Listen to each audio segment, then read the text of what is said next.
Hai Belajar Milenial. Kali ini kita akan belajar pada edisi revisi 2017, yaitu tentang membandingkan bilangan bulat. Bagaimana cara kita memahami konsep dari membandingkan bilangan bulat? Apa yang harus kita lakukan? Langsung saja kita kepada materi. Baik, yang pertama, untuk membandingkan suatu bilangan bulat ini, kita harus mengenal 3 bagian. Yang pertama adalah pembagian bilangan bulat, mengenal bilangan bulat positif dan negatif, dan konsep dari bilangan bulat itu sendiri. Yang pertama adalah pembagian bilangan bulat. Dalam menentukan suatu pembagian bilangan bulat adalah bilangan yang terdiri dari satu bilangan bulat positif, yaitu 1, 2, 3, 4, 5, dan seterusnya, ya. Bilangan bulat negatif, yaitu negatif 1, negatif 2, negatif 4, negatif 5, dan seterusnya. Dan bilangan 0 yang disebut dengan bilangan netral. Jadi sudah jelas bahwa dalam membandingkan suatu bilangan bulat ini, kita harus paham betul bagaimana sifat dari pembagian bilangan bulat itu sendiri.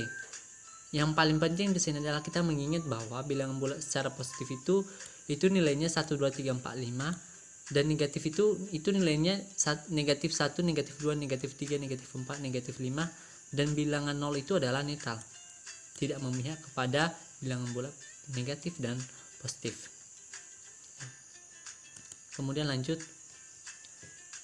Kemudian kita masuk bagaimana sih mengenal bilangan bulat positif dan negatif. Jadi gini, bilangan-bilangan 0, 1, 2, 3, 4, dan 5 itu disebut bilangan caca. Nah, disebut bilangan caca. Sedangkan 1, 2, 3, 4, 5 itu disebut bilangan asli. Jadi bilangan caca itu dibentuk dari gabungan antara bilangan 0 dan bilangan asli. Jadi jelas ya. Ternyata dalam mengenal suatu bilangan bulat positif dan negatif itu didapat dari dua bilangan, yaitu bilangan asli dan bilangan 0, sehingga nanti menghasilkan bilangan caca. Jadi sudah jelas tentang untuk bilangan caca, di mana didapat bilangan 0 dan bilangan asli. Oke, lanjut.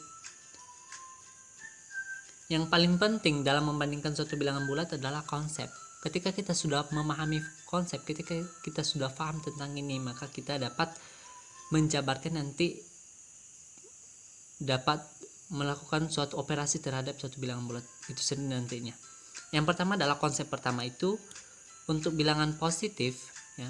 Semakin besar suatu bilangan, semakin besar juga nilai dari bilangan tersebut. Contoh, 4 lebih besar dari 1. Karena nilai 4 lebih besar dari nilai 1.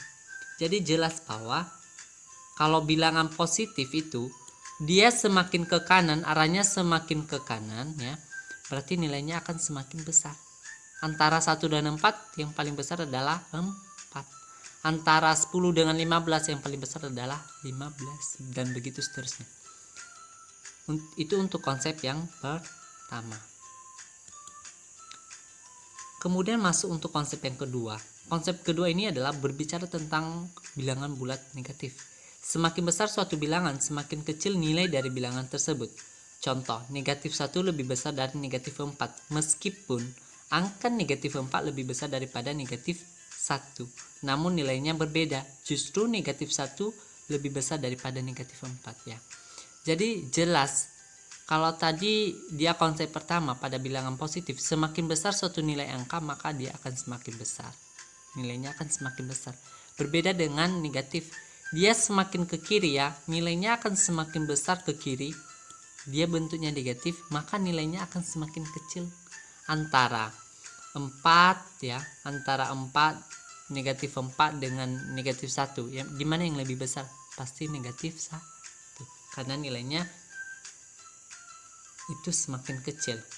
Itu khusus untuk persamaan konsep yang kedua tadi.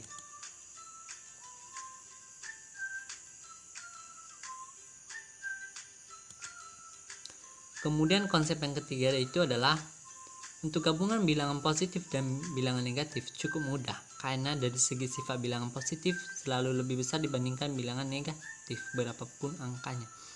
Jadi sudah jelas bahwa antara bilangan bulat positif dan negatif yang paling besar adalah bilangan bulat positif. karena dia semakin ke kanan. Misalkan tadi 0 adalah netral ya, berarti yang ke kanan itu adalah positif, jadi otomatis bilangan bulat positif apapun angkanya itu akan tetap besar dengan bilangan bulat negatif. Baik, terima kasih, salam matematika.